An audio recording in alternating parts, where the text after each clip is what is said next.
Namo tassa bhagavato arahato samma sambuddhassa. Namo tassa bhagavato arahato samma sambuddhassa. Namo tassa bhagavato arahato samma sambuddhassa. Buddham dhammang sanghang namasami.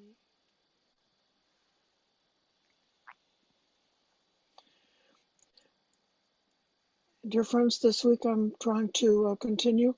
Oh, can you hear me all right? Is the sound as good? Okay. I would like to continue our review of mindfulness. This week I've been thinking about mindfulness of feeling, and I chose the Chula Vedala Sutta.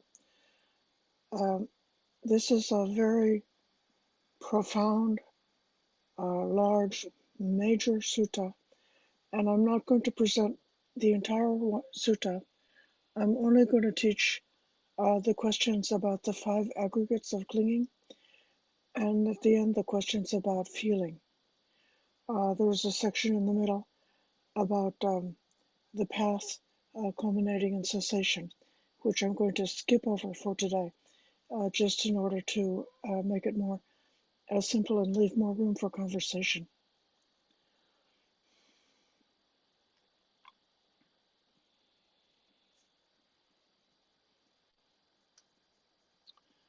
Uh,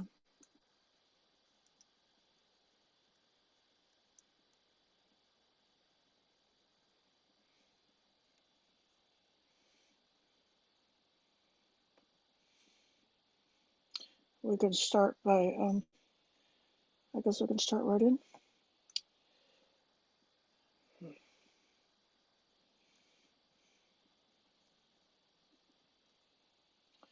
Okay, sure.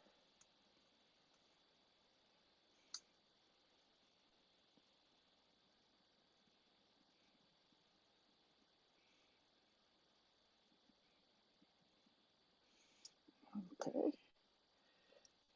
I apologize for being slow today, but I am slow.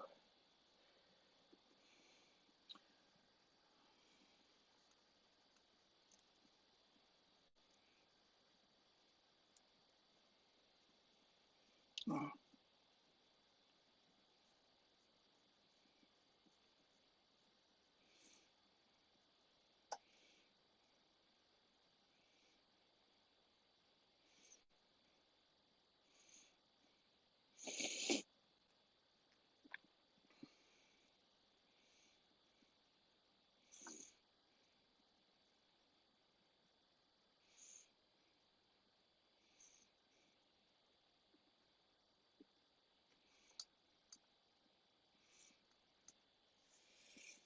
At one time, the Buddha was staying near Rajagaha in the bamboo grove at the squirrels' feeding ground. Then the layman Visakha went to see the nun Dhammadinna, bowed, sat down to one side, and spoke to her. The nun Dhammadinna is a fully enlightened arahant. The layman Visakha is her former husband, who is enlightened. I'm not recalling what level he's obtained, but he's not fully enlightened as of yet. So he pays respects to her.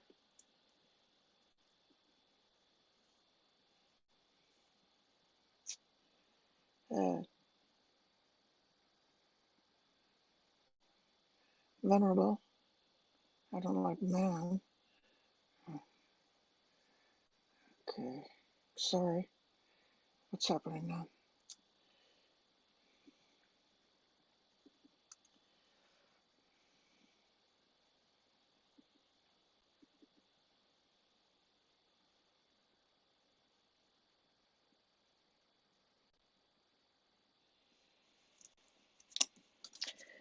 Lady,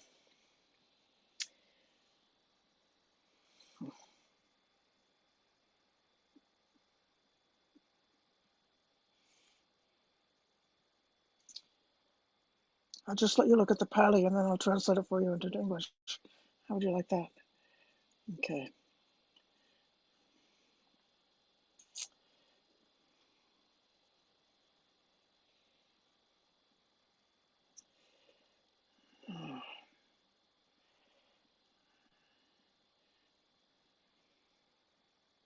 The computer is slow today.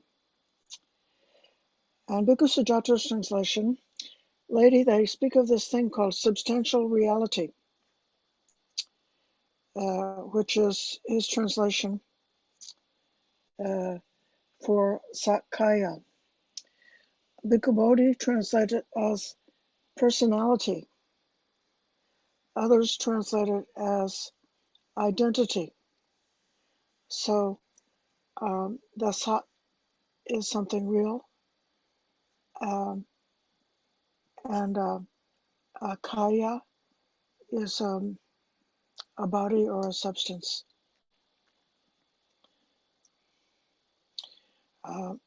He asks, what is this substantial reality that the Buddha spoke of? And the answer is, Visakha, the Buddha said that these 5 grasping aggregates are substantial reality. Pancha Upadana Khanda, the 5 Upadana, that which we grasp, hold on to, or identify with, or take as the ground of our existence. And then the aggregate is like a group or category.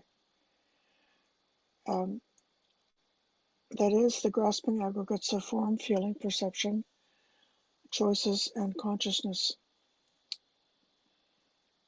These 5 grasping aggregates are substantial reality.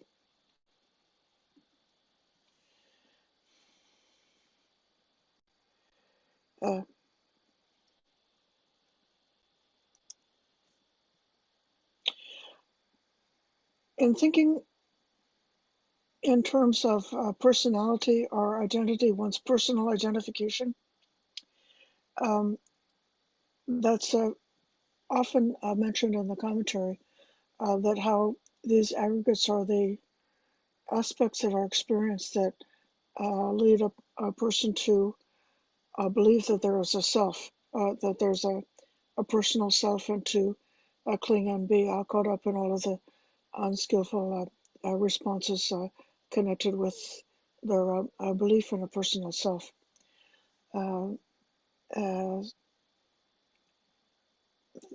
The one could take some experience. Let's say when I opened this screen, I noticed that one of you had joined the discussion. I saw your name, and perhaps I saw your face in the little screen. Then something material was happening with the eyeball, focusing in order to pick out the details about the letters or the image of the face on the screen, and some other a material thing was happening in terms of the materialistic aspects of the body, which are the basis for the seeing faculty, and it resulted in being able to distinguish the person I'm thinking of. It could be any one of you because I like you all. But then with that material comes the faculty of sight, which is then verging over towards mental phenomenon. It's said here that they, based on, it's said elsewhere that based on the eye faculty, a visual object, and the consciousness which is prepared to know or to have that experience, that kind of experience, comes a contact, and based on that contact, there's a feeling, and so when I saw your name or when I saw your image on the screen, there was a pleasant feeling for me. Vedana is feeling. The feelings are described as being either pleasant, unpleasant, or neither pleasant nor unpleasant, that is to say, neutral.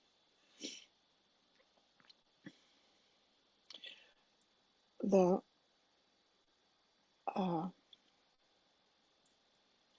this process of consciousness is a process of, using myself as an example, a process of me in here interacting with everything in the world out there.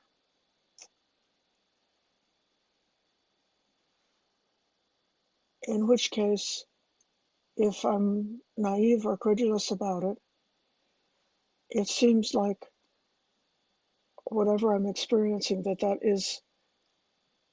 it's real, and uh, and also correspondingly, then I become real. So the more I believe that shape and a little bit of color or something on the screen is one of my Dhamma friends, then uh, uh, the I can just assume that the world is made of all kinds of different persons and objects and things, um, which are can be experienced as either pleasant, painful, or in between. Um, one thing that I'm um, calling to your attention is that when people feel a feeling, if their mind is not trained, they might not necessarily associate that feeling is just arising because of some kind of a contact through the senses. But the Buddha says that every feeling is coming up because of some contact of the senses. It could be a person who is not very aware or not thinking clearly. They just sometimes they feel nice, sometimes they feel bad, sometimes they feel dull, sometimes they feel strongly, sometimes they feel neutral, and all of these feelings are just flowing along, and they're not really noticing the connection of the feeling with the particular object. And there's a way in which actually the feeling is not quite specifically into contact. When I see you, um, it's not that my eyeballs feel good when I see you. It's not even that my brain feels good when I see you. It's just there's a pleasant feeling. The pleasant feeling is sort of like everywhere in my consciousness, kind of pervading. It's not necessarily that clear, but especially when the feeling is strong, that activates the other aspects of consciousness, the other aspects of directed awareness, to pay attention and to see something as important or significant or meaningful. So then along comes perception, that I might recognize. There's Anania, Elaine, Richard, Sheila, and the other ones who don't have their pictures up, but their names are still there. And so then the perceptions also can feed into reinforcing or having a synergy with the feeling. Is that if I wasn't sure who it is, and I said, "Oh right, that's all right. Now I remember that's Richard." So then that pleasant feeling comes up. So uh, uh, and with um, perception is also inextricably linked with volition, because uh, a lot of times the things that we experience, one uh, doesn't necessarily feel, you're not necessarily clear about what the significance is, what's the importance, or what's the meaning of something. So if you just see a building, but you don't know what the building is for, the only you just have the perception about a building, and maybe it's not calling you to do anything in particular. But if you recognize, oh, that's my home, then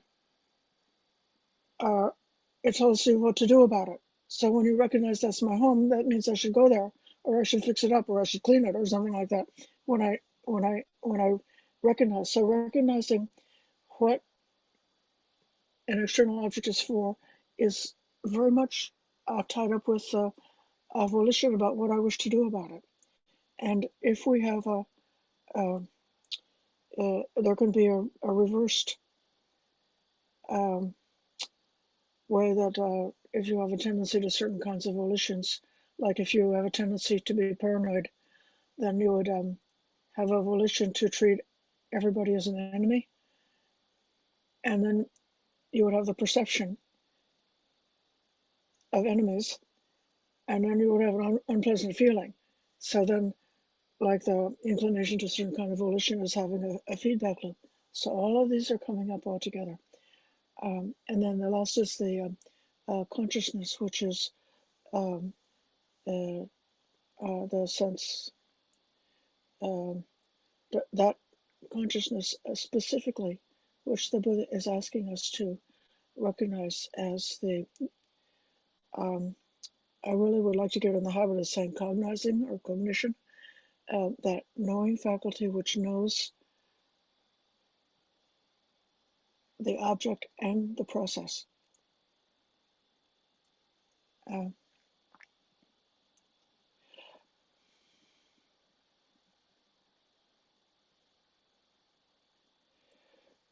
Uh, there's another way in which you could support Bhikkhu Sujata's translation about substantial reality and go through the same analysis of the five aggregates. So if I see somebody, I'll use Sheila. Can I use you as an example? Okay, so I see you, and the light that's coming in from the screen has struck the material substance of the eyes and the different mechanisms in the nerves and so forth going up to the brain, um, uh, and an image has arisen in the brain, and there has been based on there's many possibilities of what I could guess is the significance of that figure of light and shadow. Um, but if I guess that it's Sheila, uh, and then uh, I experience a pleasant feeling, and then I make this I give an attribute to Sheila. Well, this is not the Sheila over there. This is the Sheila that's inside here. Okay, so I give this attribute to Sheila as being what a delightful person. You know, oh, Sheila's dear and delightful.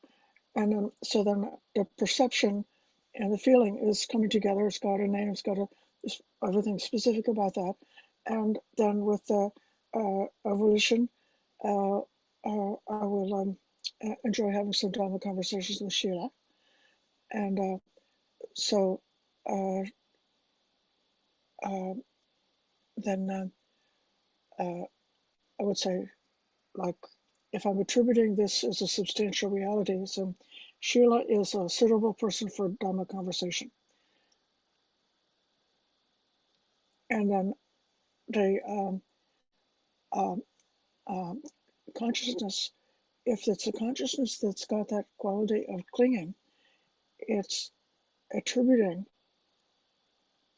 the a fixed reality to that thing, which actually it's not the person over there in Sacramento or wherever you are, it's actually the thing that's being invented inside there. Um, so so these five aggregates contribute to um, uh, what we identify, how we experience things that we know, whatever we know, um, how we can mistakenly attribute things as having a substantial reality, which it could be that there really is a person named Sheila over in Sacramento. But the thing that I'm experiencing is not that person. It's actually, I'm experiencing something inside the head. But if I think that the thing that I'm experiencing inside the head is the substantial reality, then that can result in several different kinds of wrong turns. So then making mistakes, having a mistaken idea about substantial reality, or having a mistaken idea about personality, or a mistaken idea about the self. All three of those things can be related and analyzed in terms of the five aggregates. Many years ago, I had done a lot of thinking, reflecting on how emotions operate, and looked at analyzing emotions in terms of how they are manifested in each one of the five aggregates. So there's many different aspects of our experience that we can look at in that way. Uh, uh, just circling back to Satipatthana, the four foundations of mindfulness, uh, I saw in the four foundations they have um, being aware of the three kinds of feelings, being aware of the uh, materialistic feelings and the immaterial feelings.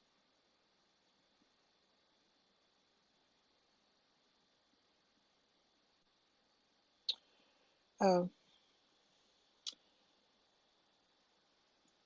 and I saw something elsewhere which is very helpful to me, and that is that in the later section of contemplation of Dhammas, uh, the contemplation of the five aggregates and the contemplation of the six sense bases under the Dhamma heading can also be connected to this contemplation of feeling. This feeling is, uh, it's hard, very almost, feeling is the result of conditions. And you don't necessarily control the feeling that comes up. You can control how you think about it, or many choices you can make about how to look about something.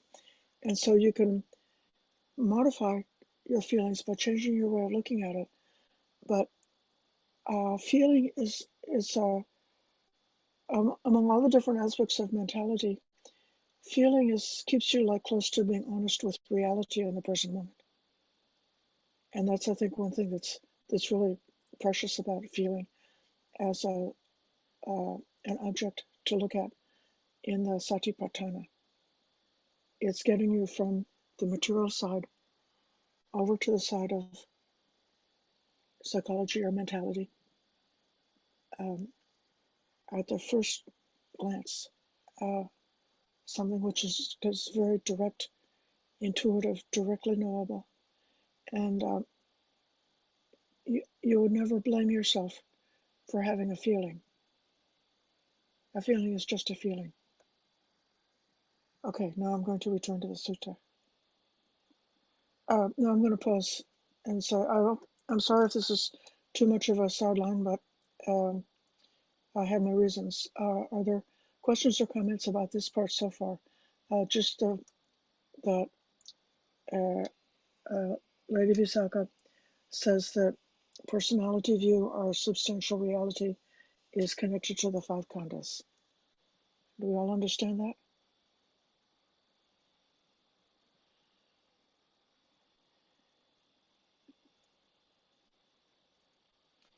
Okay, then we can go ahead. Okay, Sheila. Real quick, so what comes up for me is right view, and right view in that those perceptions of feelings and the five aggregates. What is our the right view in terms of not holding on to or clinging to any of those perceptions that are between whatever the that contact is and the projection. So Right. could you kind of talk about right view in that way with the aggregates? Thank you. Mm-hmm. Uh, the the right view is being able to see the origination. In other words, being able to see what is the causation. Why this uh, feeling arose? Why this perception arose? Seeing, looking, really investigating directly for yourself the causation of it. Uh, Being able to see clearly the cessation, uh, meaning as the conditions change, uh, when the supporting conditions go, that phenomena goes, and thereby breaking the delusion that that phenomenon is a permanent thing because you can see it arising and ceasing. Um, Giving up any kind of craving or clinging for it, and then when that craving is broken, then one can experience the freedom of not being bound up in craving for these objects that one has fabricated in the mind. But the the fabrications keep going on. You still see things, you still like things, you still dislike other things, you still have pleasant and unpleasant feelings, you still have so many perceptions, so many intentions. So it's all happening before. But with the right view, one sees the constant flow of impermanence, uh, is doesn't make any identification, doesn't assume the ownership of any of those things, and directly experiences the freedom of not being bound up in attachment to the deluded ideas about those things. Yeah, thank you. Well, that concludes our lesson. You went right to the chase, cut to the chase.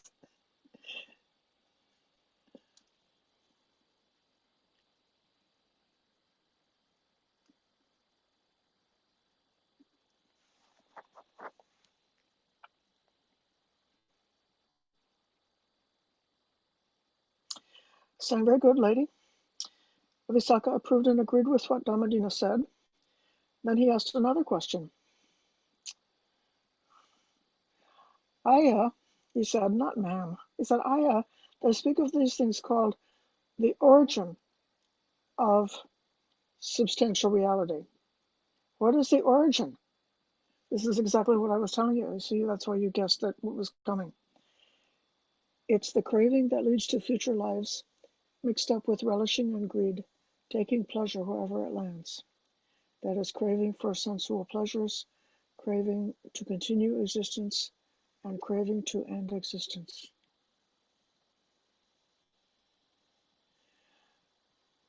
In this case, uh,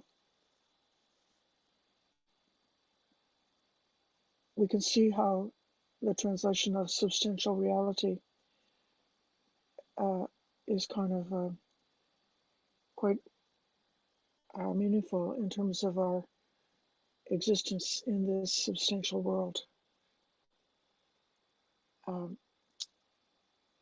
as long as we're tied up in with that view of substantial reality. Ayya, he said, what they speak of this thing called cessation of substantial reality. What is the cessation of substantial reality? It's the fading away and cessation of that very same craving, with nothing left over, giving it away, letting it go, releasing it, and not clinging to it. The Buddha said this is the cessation of substantial reality. And then he asked, Ayya, they speak of the practice that leads to cessation of substantial reality. What is that practice that leads to the cessation of substantial reality? The practice that leads to cessation of substantial reality that the Buddha spoke of is simply this Noble Eightfold Path. That is, right view, right thought, right speech, right action, right livelihood, right effort, right mindfulness, and right immersion.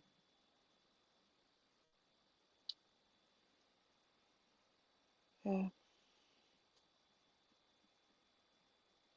is that grasping? That's the upadana. The exact same thing as the five grasping aggregates, or is grasping one thing and the five grasping aggregates another. That grasping is not the exact same thing as the five grasping aggregates, nor is grasping one thing and five grasping aggregates another. The desire and greed for the five grasping aggregates is the grasping here. Now I'll call on Richard.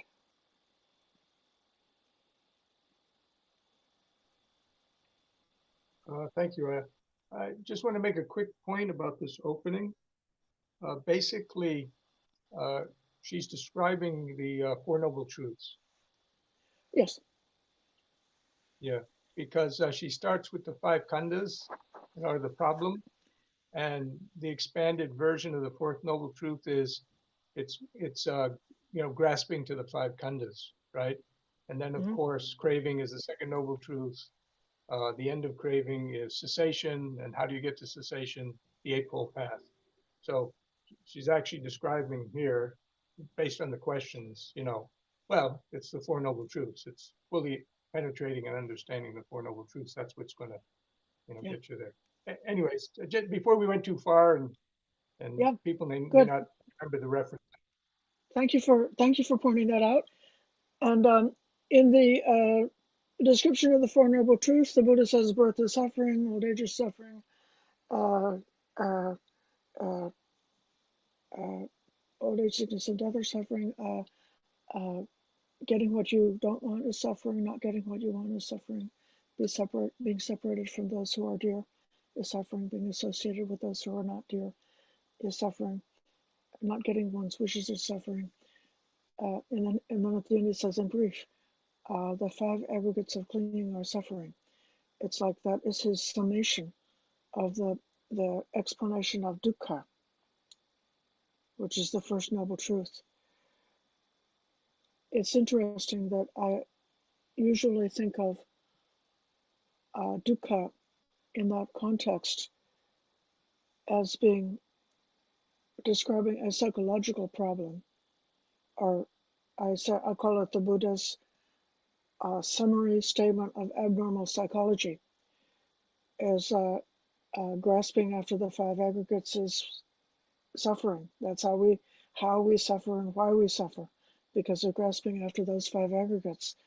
And uh, so one thing is like a psychological aspect is like about the self view or the personality view, or attributing um, reality to self. But then in what Mata Sujata's translation is substantial reality, he's also sort of encouraging us to see two sides of the same mirror, that if we see all of the external world in the same way, then we make so many other mistakes in connection to the external world, which also leads us to so much suffering. So if we think that some people in the world are the enemy, that some countries in the world are the enemy, that some people are bad, that other people are good, that uh, uh, some things in the world should not exist, or that other things in the world should exist forever, if we cling to those definitions, then we lose the flexibility of the mind that makes us become capable of being adaptable and compassionate towards the ever-changing circumstances that arise. It's like the one thing after another that happens where the world is continuously changing. If we are clinging after external reality, then trying to make external reality become permanent and unchanging, then we are constantly stressed, constantly traumatized, and continuously suffer because of that. But if we let go of that clinging to external things, we also can realize the cessation of dukkha. Yeah. I'll continue with the question. How this substantialist view, this is called Sakkaya Ditthi. And this is specifically going from Sakkaya, which is called substantial reality, to Sakkaya Ditthi. That's a way of seeing this. Ditthi is seeing or view. Richard, you want to go now? Go ahead.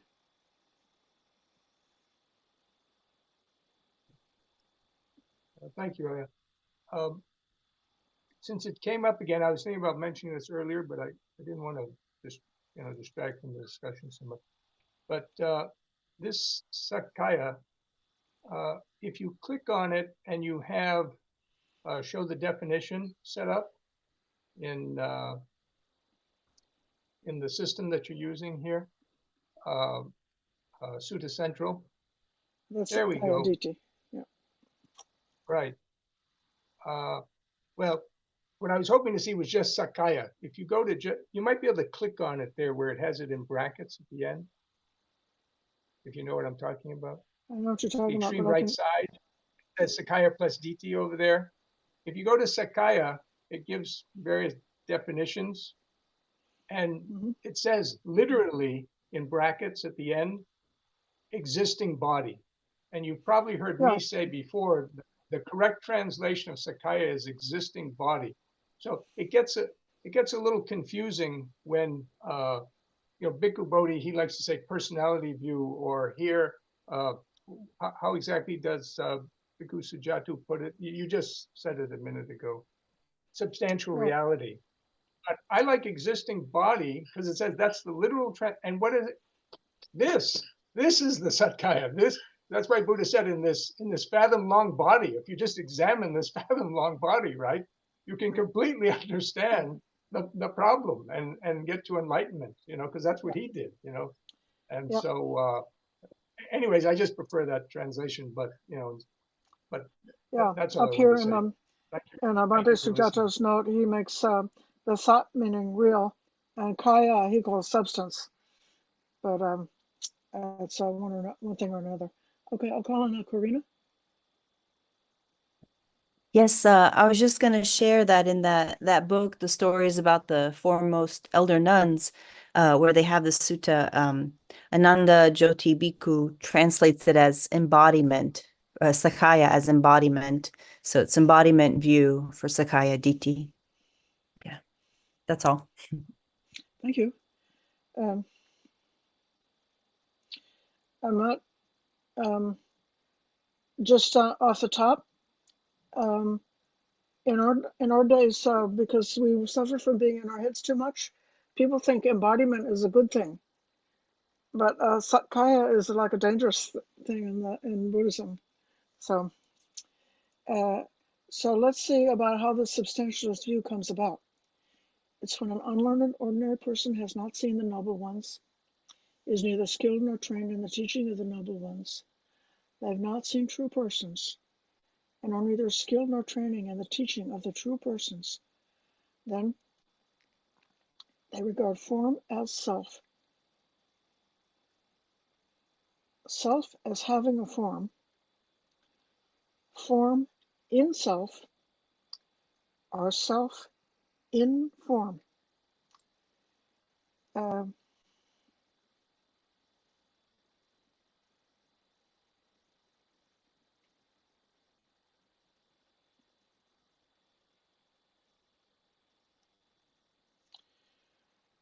so um, if you think this is mine, that's got a close connection with craving or tanha. Agreed. If you think this I am, that's said to have an association with conceit or mana. If you say, this is myself, that's said to be associated with a DT or a view. And they have these same delusions in connection with feeling, perception, choices, and consciousness. So that's how that view comes about. And how does this view not come about? It's when a learned noble disciple has seen the noble ones and is skilled and trained in the teaching of the noble ones. They've seen true persons, are skilled and trained in the teaching of true persons. They do not regard form as self, self as having form, form in self, self in form. Likewise for feeling, perception, sankharas or volitional formations, and consciousness.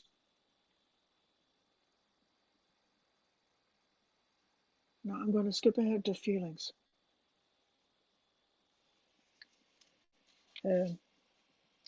If anybody happens to be looking in the book, it's paragraph 22 on page 401 of the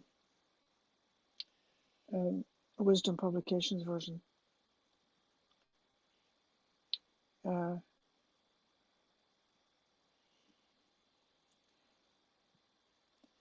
Part of the discussion that I'm skipping is that through coming to the ultimate meditation and cessation of perception and feeling, one can come to realize that feeling is not inescapable.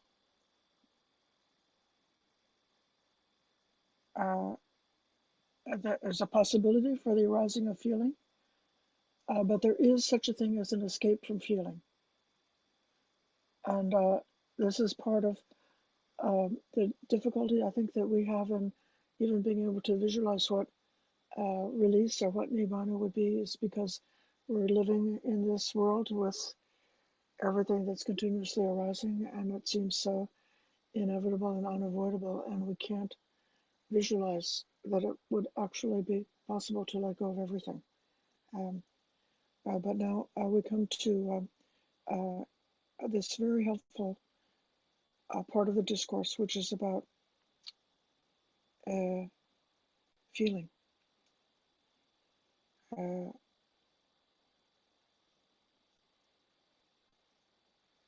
So Visakha asks, Ayya, how many feelings are there?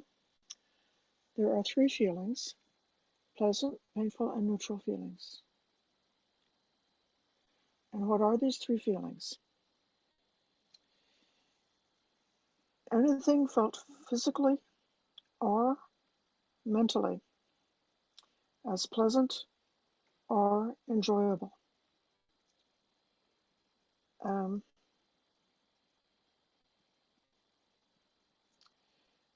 Physical feeling is called kayika. It's related to the body. And mental here is in the Pali chaitasika, which literally it does mean mental, related to the mind.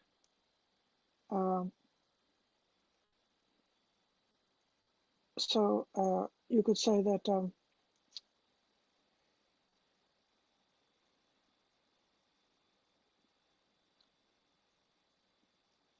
the we really have a vast uh, and powerful storehouse of mental feelings, and it may be that one could think that the bodily feeling would be stronger than the mental feeling. Like if somebody is breaking your arm, that would be stronger than if you just think about somebody breaking your arm. But then it's also true in a certain kind of way that the mental feeling is even more powerful than the physical feeling. When I was a small child, I fell off my bicycle and had a concussion, and work in the hospital, et cetera, et cetera. And uh, those feelings don't bother me at all now.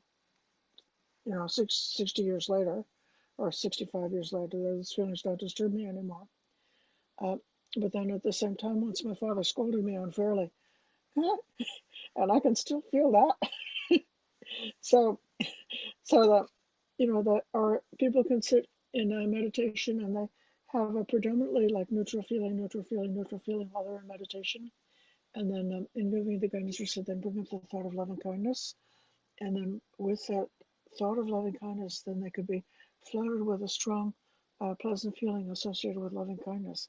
So that shows that mental feeling is indeed a force to be reckoned with, a very powerful, significant, and meaningful force. Um,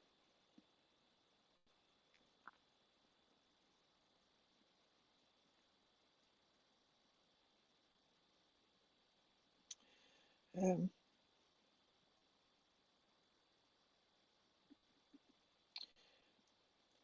then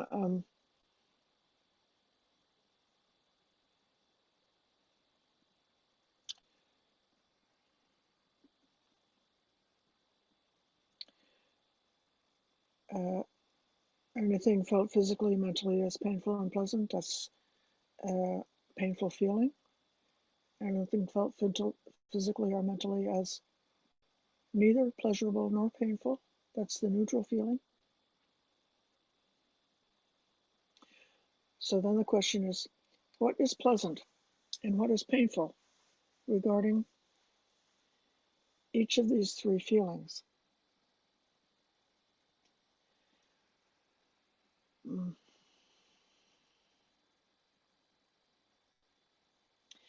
Pleasant feeling is pleasant when it remains and painful when it perishes.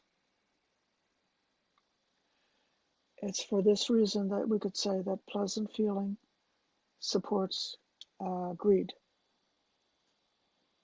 Uh,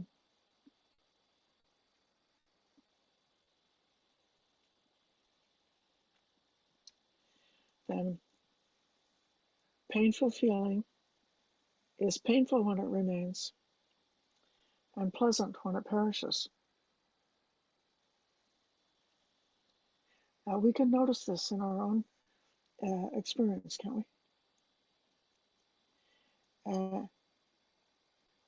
And then it says neutral feeling is pleasant in the presence of knowledge and painful in the presence of ignorance.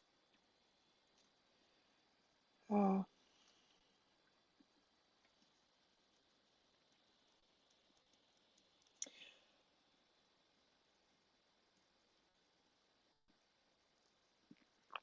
so uh, if this contemplation is done in the context of doing the satipatthana meditation, doing the mindful contemplation of feelings, uh,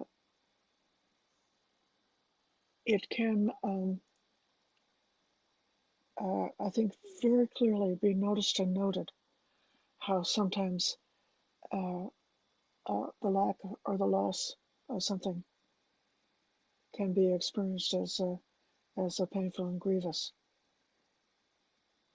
And it can be very clearly experienced how escaping from a danger or escaping from a painful situation can be experienced as, oh, what a relief, how blissful, how pleasant, how nice it is. And we can see how, based on this, there comes to be so much motivation and energy to pursue the circumstances that support keeping the pleasant feelings going and trying to avoid the change from any pleasant situation, and how much strong energy and motivation and activity and running around we have to try to escape from circumstances that are unpleasant.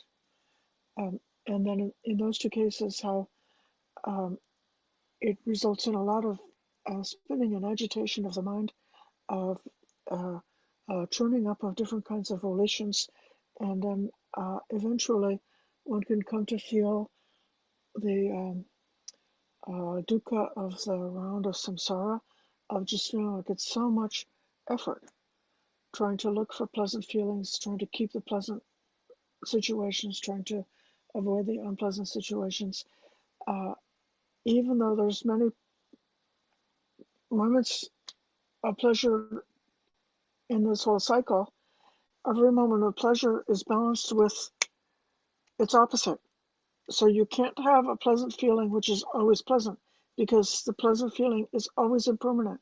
So it always is accompanied by a painful feeling. And the painful feeling is also impermanent, and it's always accompanied by a pleasant feeling.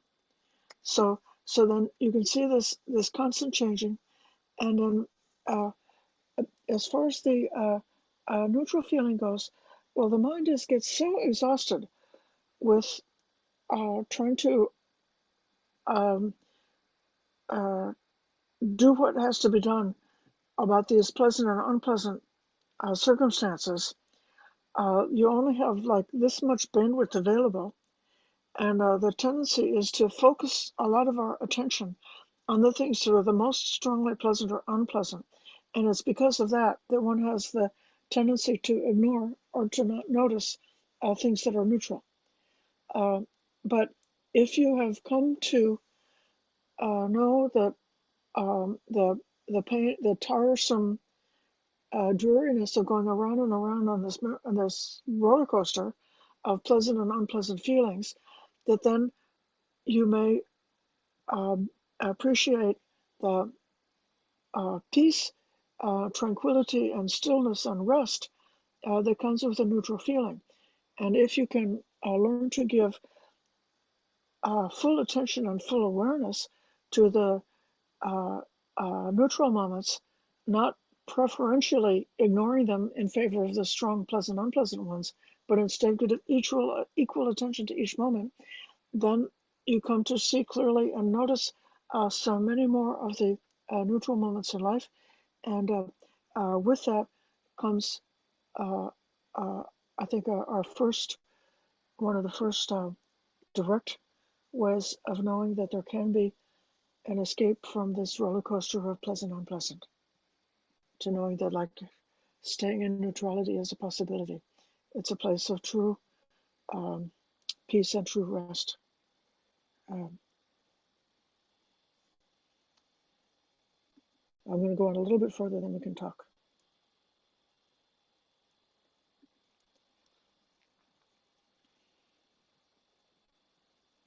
What are the underlying tendencies? What tendencies underlie each of these three feelings? The underlying tendency for greed underlies the pleasant feeling. The underlying tendency for repulsion underlies painful feeling. And the underlying tendency for ignorance underlies neutral feeling. So this is what I just said. A person, because of their physical body makeup, like because of their genetic makeup, they might have a very strong sensitivity and find some things, touches that could be very difficult, and they need to be, they may like to be buffered from loud noises or something, because loud noises are so painful to them because of their nervous system. But that's one kind of underlying tendency. And then another underlying tendency is just having negative thoughts, hateful thoughts, aversive thoughts, have the tendency of dislike. If you reinforce and support that dislike, then you can give yourself more unpleasant feelings. Do these underlying tendencies always underlie these feelings? No, they do not. What should be given up in regard to each of these feelings? Okay, the underlying tendency to greed should be given up regarding pleasant feeling. The underlying tendency to repulsion should be given up when it comes to painful feeling. And the underlying tendency to ignorance should be given up when it comes to neutral feeling.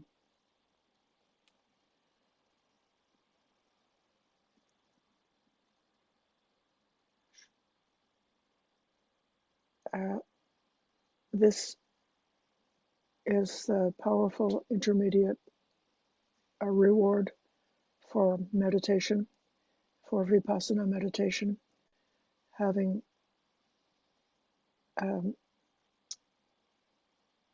approached and examined and inspected the feelings, and come to be disillusioned, not fooled by the feelings anymore,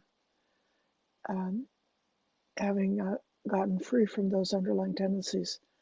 Then a feeling is just a feeling, and it's so much easier to simply bear them with equanimity, whether they be pleasant, unpleasant, or neutral.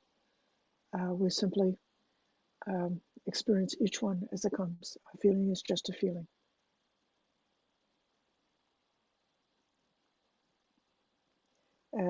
I'm going to pause here for a second, see if there are any questions or comments.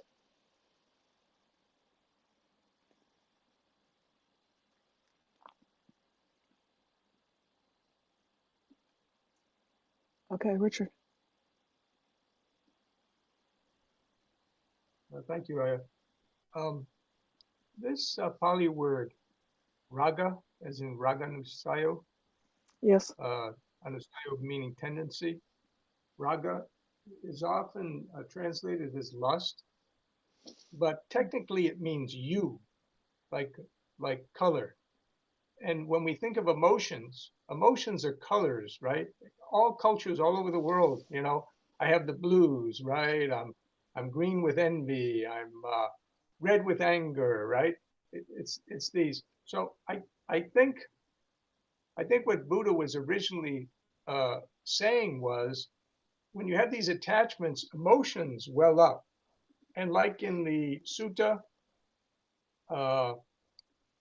it's on I think it's sutta number 15 in the Dignikaya, if I'm not mistaken, on dependent origination. As he's going through the list, he flags off from craving, and he goes down an additional list, which leads eventually to people, you know, killing each other with sticks and sharp objects and stuff like that because of craving. You know, they want this to happen, they want that to happen, right? So I think what Buddha's not identifying with two different things here. I think what he's saying is, because of this, emotion arises. And if you let emotions arise, eventually that leads to anger, which is very destructive, right? You can end in hurting other people and killing them and stuff like that. And so that's why he's using the word raga, meaning like the color of emotions, as opposed to saying a word that would mean some kind of desire, or you know, very clearly some kind of desire or lust or something like that. So anyways, it's just my opinion, but it might give someone some insight into how this works. Anyway, thank you very much for listening. Yeah, raga has two meanings in the dictionary. One is the color or the the hue, as Richard was saying, and then the other dictionary, maybe the more abstract, is desire or passion for something. It's almost a synonym of greed, but since both of those two words, then in the English they try to use two different English words to correspond to two different Pali words. Um, uh, the root of raga is raj, and the verb from that is rajati, which means finding pleasure with something or enjoying something, finding delight in something. So it's associated with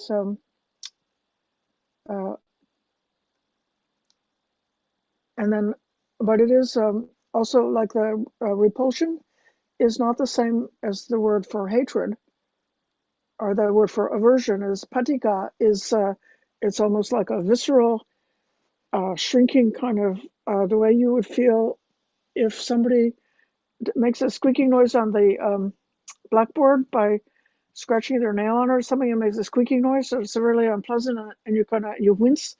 So that's like the virajati is that wincing, almost a visceral reaction. So I think the raga is also like a visceral reaction of wow, enjoyable. It's love.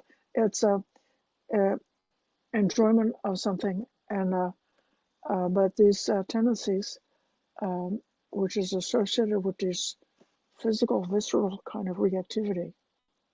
Okay, now she said those tendencies should be given up.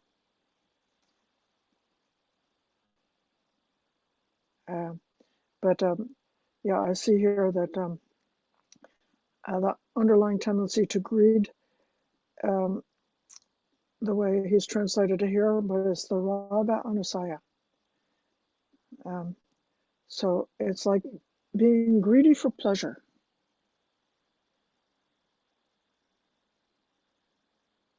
Or being okay. So next question. We're coming almost to the punchline of this whole sutta, which I find so interesting. Should these underlying tendencies be given up regarding all instances of these feelings? No, not in all instances. Take a mendicant who, quite secluded from sensual pleasures, secluded from unskillful qualities, enters and remains in the jhanas with rapture and bliss. With this, they give up greed, and the underlying tendency to greed does not lie within that. And then, so this is a pleasant feeling, as the feeling of jhana meditation, which is free from the underlying tendency of greed.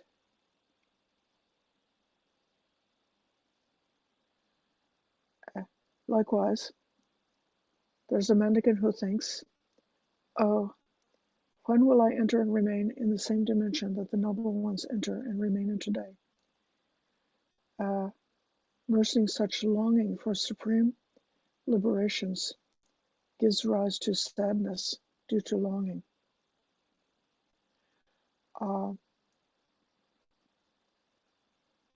So that's an unpleasant feeling. But with this, they have given up repulsion and the underlying tendency to repulsion. So the unpleasant feeling of this this one who's seen the path and not yet still not yet stabilized in the mind, because they're still reaching or want to grow in the Dhamma and come to the further stages. And then the last one, the mendicant who's given up, this is the fourth jhana, who's given up pleasure, pain, happiness, sadness, staying in the fourth jhana without pleasure or pain, with pure equanimity and mindfulness. That person has given up ignorance, so they have a powerful, neutral experience without pleasure or pain, but they have full awareness with none of the underlying tendency to ignorance.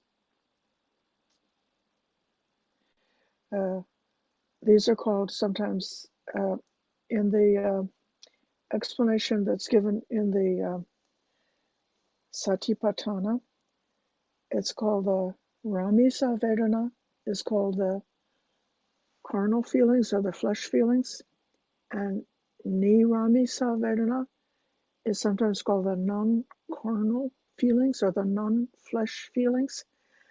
And so the non-carnal feelings in Satipatthana, you can associate with these pure feelings described by Bhikkhuni Dhammadinna. So the pure pleasure of the jhana, the pure unpleasant feeling of longing for liberation, and the pure equanimity of the fourth jhana, which is equanimous but fully aware, fully alert, without ignorance. Those feelings you need not be afraid of. And now it comes to an aspect of the final bullet points here, which is called about counterparts. Counterpart has two meanings. One is an opposite, and then the second meaning is kind of like a step-by-step, a precondition. And so it sort of shifts in this last part. What is the counterpart of pleasant feeling, painful feeling? What is the counterpart of painful feeling, pleasant feeling? What is the counterpart of neutral feeling, ignorance?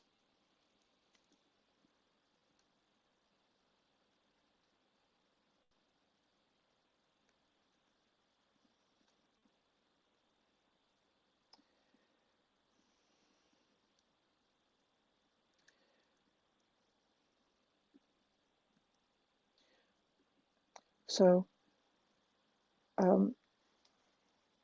the painful feeling and the pleasant feeling, I describe them as two sides of the same coin, that the pleasant feeling leads to a painful feeling when it ends, and the painful feeling leads to a pleasant feeling when it ends.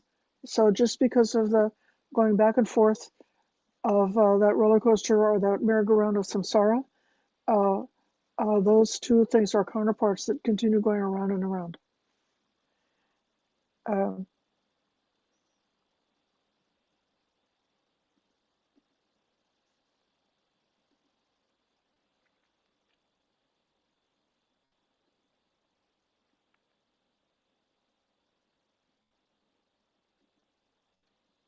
I've got a note on that. That's what I'm trying to open it up because I want to remember what I wanted to say about that.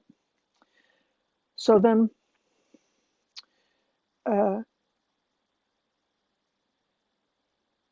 ignorance and painful nor neutral feeling are also, in a way, bound together. So they're the counterpart in the same way as being two sides of the same coin until they stop being that. But then, once you come to the cessation of ignorance, so that's true knowledge. So from avidya is the counterpart of the neutral feeling, then vidya is true knowledge.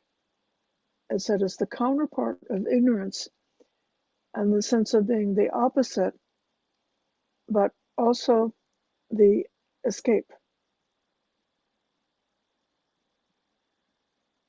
So when we reach true knowledge, then instead of being in this repetitive cycle, we're coming into a spiral path, which is leading outwards, leading upwards, leading away. This vidya, so watch for this when you experience it. When you get an opening of true knowledge, true insight, seeing something as it really is. When you see for yourself and really know for yourself, that's the counterpart of ignorance and the escape from ignorance. And then deliverance or vimutti, that's freedom, is the counterpart of true knowledge.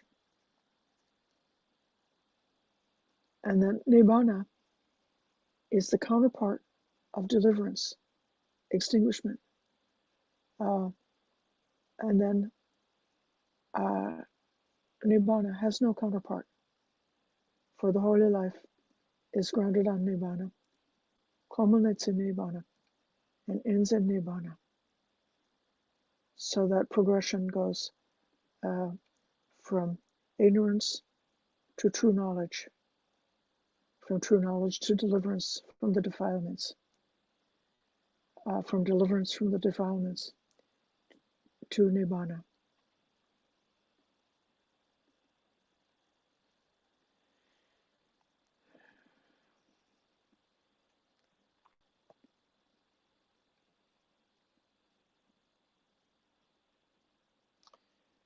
Visakha asked, what's the counterpart of nibbana? And lady says, you go too far, Visakha. You don't know the limit of questions. For nibbana is the culmination, destination, and end of the spiritual life.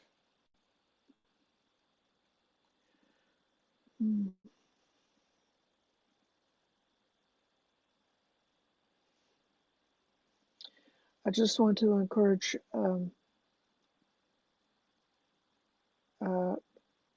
reflecting and reviewing the particular very clear explanations about feeling, which are given in this sutta, which may condition how you understand it when you practice the vedana nupassana in practicing mindfulness, when you practice the mindful contemplation of feeling. It's quite remarkable and interesting that vedana is given such an important position in the Dhamma. It's you could say that volitions or intentions or karmas or actions or truth or dhamma, so many different things are emphasized elsewhere. But vedana is a very important, useful, helpful, beneficial theme to be aware of, and just to notice when,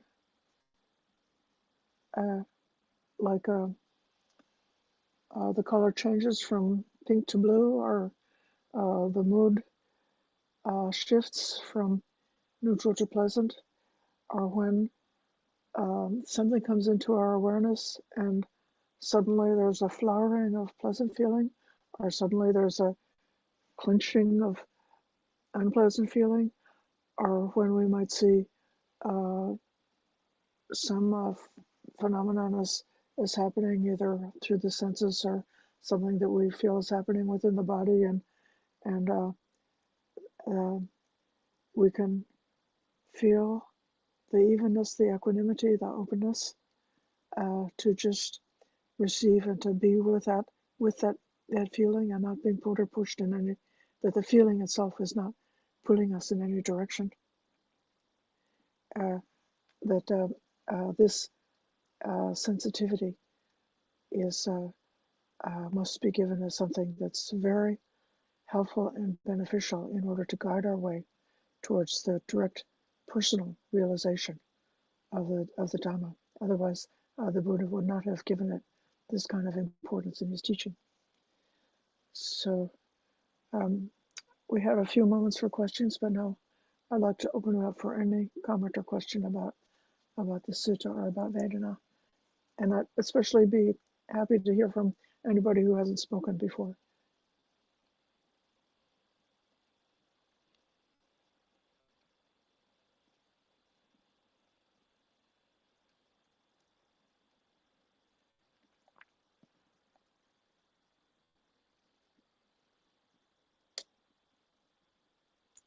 And if you don't have a question, tell me how seeing feeling clearly and accurately is helpful to you. Okay. Is it Saket or Anita this time? I have a question actually. I was thinking about the neutral feeling especially, and I remember that you say many times that in a day we have very few pleasant feelings, very few unpleasant feelings, but a lot of neutral feelings. And I'm a bit confused between neutral feelings and the underlying thing is ignorance. Like, so during the day, do we have more ignorance, or I'm trying to understand that Yeah. concept. So, like, if you think about what happened yesterday, Mhm. is there anything that comes to mind when you remember yesterday? Pleasant day, fruitful. Yeah. So the things you remember the pleasant parts of yesterday, right? But if I say, well, what about the neutral parts of yesterday? Were there some parts that were neutral? You know, like when you had to put on your clothes in the morning, or when you had to go to the toilet or something. Was that neutral? Yes. See? So you don't really remember all the neutral things that just disappear from memory. But the things that are pleasant or the things that are unpleasant sometimes stick in the memory. That is true. That is true. So, and then during meditation or in general, what should we try? Where should our effort go towards? Should we try to get pleasant feelings or unpleasant feelings, or should we try to be neutral, or um, Uh, I think that meditation itself has the tendency to lead to pleasant feeling, and it's not unskillful to undertake the Brahma Viharas or to undertake samadhi, which is inherently pleasant. So it's not wrong to do those practices which are leading to pleasant feelings.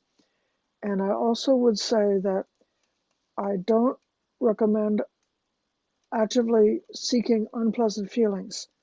I like sitting down in meditation and say, I'm going to lie on a bed of nails um, because I want to find out about unpleasant feeling. But whether you seek it or not, unpleasant feeling will come to you. So don't seek for unpleasant feeling, but if it comes to you, just be mindful. hmm, And then if a pleasant feeling comes to you, also be mindful, and especially be mindful about the origin. Is this pleasant feeling associated with sense desire, or is it associated with samadhi?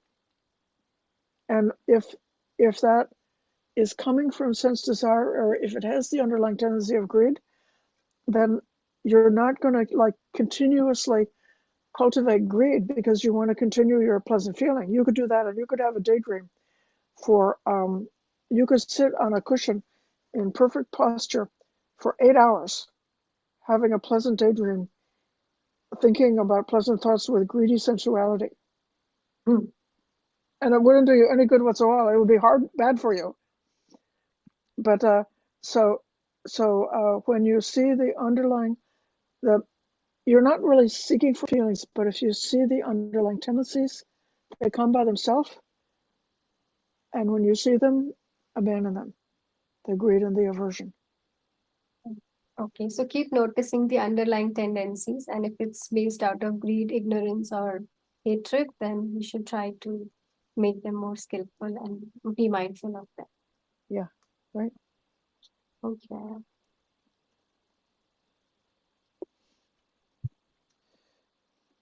Okay, Sharanya. Thank you, Aya, for that wonderful talk. So there are two comments I wanted to make.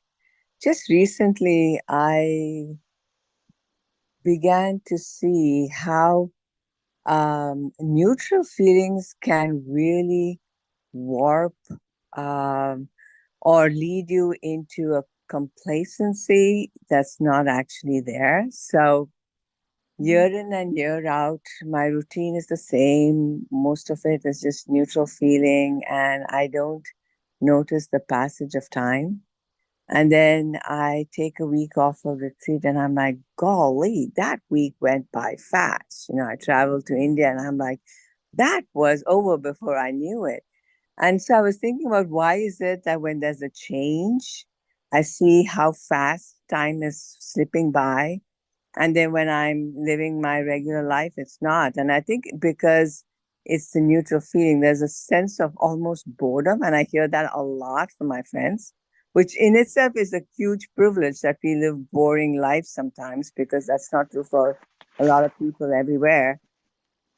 And I was thinking, this is why maybe that we don't have that samvega or that spiritual urgency, is because this routine and the boredom just makes us slip into thinking that, I don't know, we have time, or that time is really not passing by as fast as it actually is. So that's one thing. But the second thing is that lately, I guess I'm paying more attention to my unpleasant feelings rather than my pleasant or my neutral feelings. Probably because those unpleasant feelings are a lot, don't show up as much as they used to. Like before my practice, I was having a lot of those. And these days, I think they're fewer.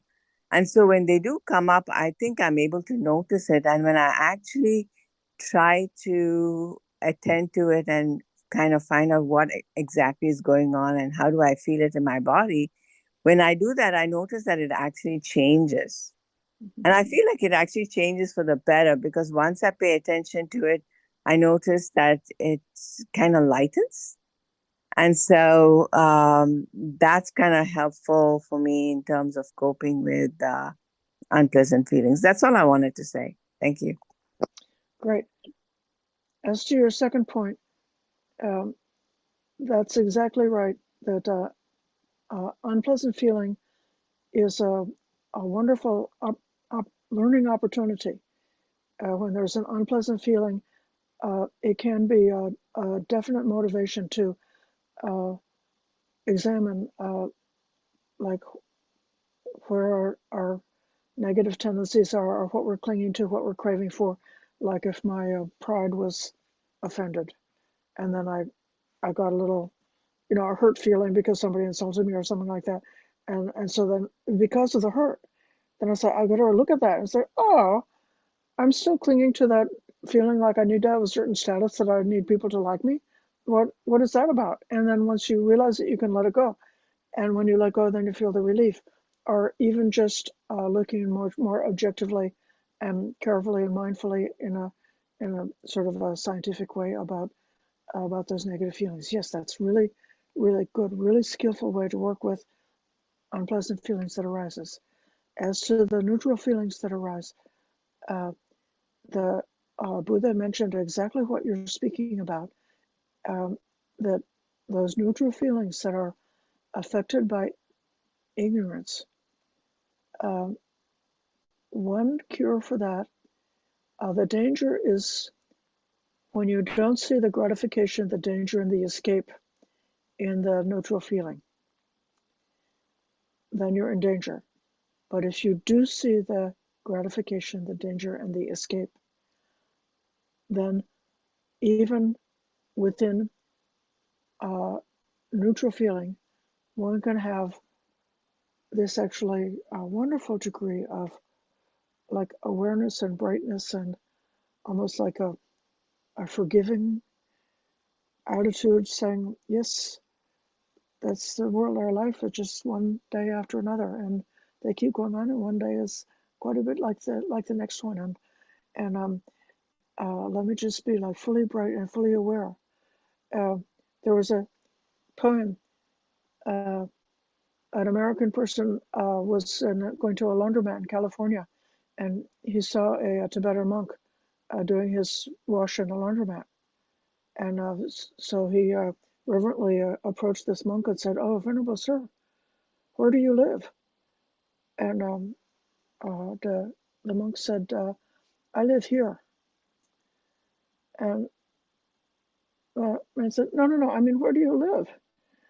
And the monk said, "I live here." And so 3 times. And then finally, the American turned away in disappointment and went on his way. It says, "Too bad he doesn't understand." And the monk also was thinking, "Too bad he doesn't understand." So just that everyday life, being in the laundromat doing the laundry, that's the here and now. That's the very moment. That's our opportunity. That's where you're going to wake up, is like right there in the laundromat, right in the here and now. Yeah. So I hope that helps. Yes, thank you. I have one other question, but I can wait. Go ahead. So there's a lot of talk about letting go, giving up. And I think I noticed that when I'm actually aware, that it kind of loosens up whatever it is that I might be reacting to or holding on to. But I wanted to ask you, are there other ways of practicing letting go in different situations, in different conditions? And what might be your default way of letting go, Ayya?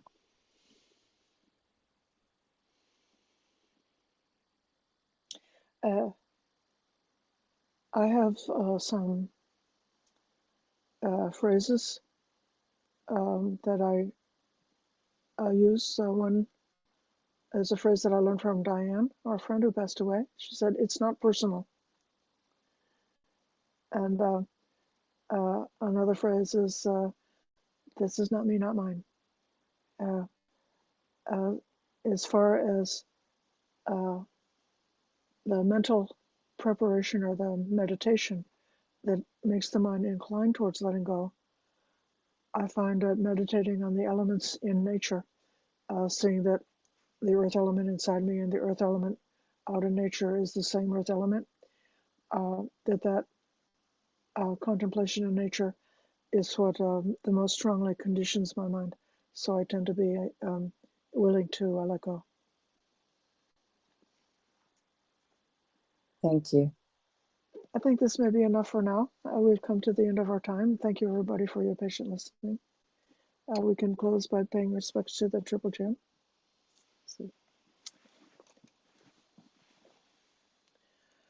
Araham Samma Sambuddha Bhagava Buddham Bhagavantam Abhivademi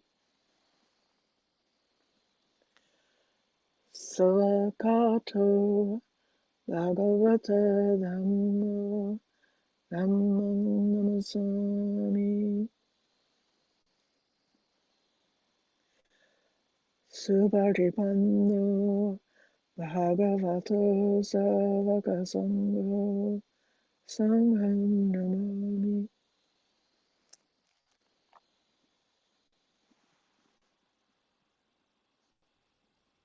Thank you, Ayya. Okay, thank you. Thank you. Thank you, Ayya. Thank you. Be Yeah, well. Ayya. Speak Thank to you you. soon.